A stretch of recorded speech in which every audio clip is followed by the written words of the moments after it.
दोस्तों, आज की कहानी काफ़ी ज़्यादा इमोशनल है क्योंकि इसमें बूढ़े पति पत्नी के दुख भरे जीवन के बारे में एक नौजवान लड़का अपना नज़रिया शेयर कर रहा है। मेरा नाम प्रशांत है। मुझे गांव के घर से काफ़ी दूर की बड़ी सिटी में नई नौकरी मिली थी। इस शहर में भाड़े का घर लेकर रहने लगा। पड़ोसी के तौर पर घर के सामने ही एक घर था जिसमें एक बुजुर्ग जोड़ा रहता था।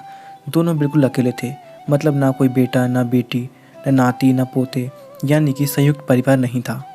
मैं एक संयुक्त परिवार का सदस्य था, इसलिए मुझे अक्सर उनके बारे में विचार आते रहते थे। मुझे देख कर बुरा लगता था कि इतनी उम्र होने के बाद भी उनकी देखभाल करने वाला कोई भी उनके साथ नहीं है। जब मैं सुबह ऑफिस के लिए निकलता था तो देखता था कि दादी जी अपने कपकपाते हुए हाथों से दादाजी को चाय देती थी।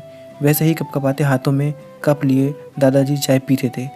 वहाँ पर रहते हुए कुछ दिन होने के बाद मुझे पता चल गया कि यह दोनों मिलजुल के धीरे धीरे घर के सारे काम करते थे। कोई भी उनसे जाकर बात नहीं करता। इतने दिनों में मैंने उनकी आवाज़ तक नहीं सुनी थी। जब मैं शाम को ऑफिस से घर आता था तब दोनों को घर के आंगन में बैठा पाता था और उन दोनों के ही चेहरों पर थकान साफ साफ पड़ जाती थी। मेरा मन कई बार करता कि उनसे जाकर बात करूं, लेकिन फिर किसी वजह से मेरे पाँव वहीं पर थम जाते। मैं जब जब उन्हें देखता था मुझे मेरे दादा दादी की बहुत याद आती और मैं घर पर फ़ोन लगाकर उनसे बात कर लिया करता। एक संडे जब मुझे ऑफिस से छुट्टी थी तो मैंने देखा दादी जी काम कर रही थी, लेकिन उन्हें रोज़ की अपेक्षा आज काम करने में कुछ ज़्यादा ही तकलीफ़ हो रही थी। मैंने उनके पास जाकर पूछा कि दादी जी, आपकी तबीयत तो ठीक है ना? क्या मैं आपकी कोई मदद कर सकता हूँ?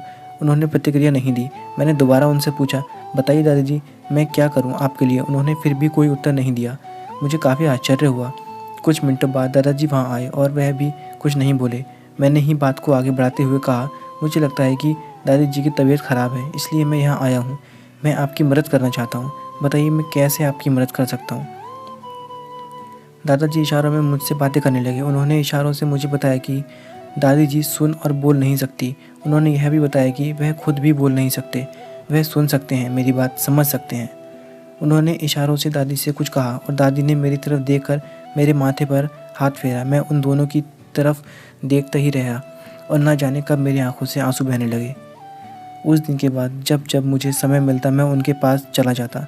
वह मुझ पर बहुत प्यार बरसाते। अब तो मुझे उनके इशारे भी मीठी भाषा बहुत अच्छे से समझ में आने लगी थी। एक दिन मैंने दादाजी से पूछा कि वह अकेले क्यों रहते हैं, क्या उन्हें कोई औलाद नहीं है?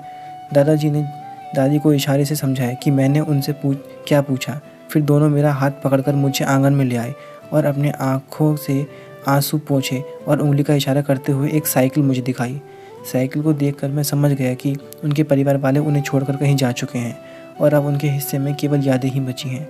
उन्हें रोता हुआ देखकर मैं भावुक हो गया और मैंने दोनों को गले से लगा लिया। उन्होंने मेरे ऊपर अपने सीने में सालों से बंद प्यार के बादलों से प्यार की इतनी बारिश कर दी कि मैं पूरी तरह उनमें भीग गया।